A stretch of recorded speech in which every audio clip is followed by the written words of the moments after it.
Nanuq and the brown bears of the north. Far to the north, where the polar sea stretched endlessly beneath the midnight sun, lived a great white bear named Nanuq. He loved the creaking sound of the ice beneath his paws, the silent shimmer of the horizon, the quiet tension of the hunt. But lately, things had changed. The ice, his world, was fading. It cracked under his weight. It drifted apart like shattered glass. And then one day, crack! The ice gave way. Icy water surged around him. Nanuq plunged in, gasping. And he swam. He swam with everything he had, into the unknown. How long had he been in the water?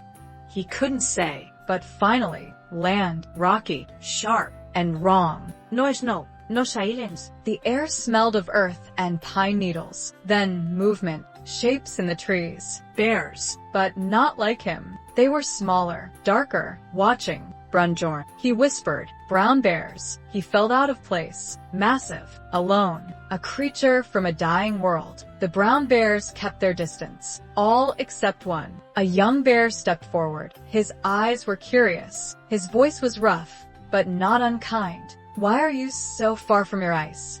Nanuq looked at him. Then he spoke. Of melting shores, of the long, cold swim, of loss. The young bear, Jarky, scratched his ear. That's rough, he said, but maybe we can help. Nanuq tried to live among them, but everything was different. The rivers held tiny fish. The ground was soft, too soft. He sank in the mud, tripped on roots. And berries? He couldn't gather them. He wore more than he ate. And when they spoke of winter sleep, he growled, I'm a hunter of long days, not a sleeper of dark months. Still, the bears watched him, especially Jarky, with something like hope.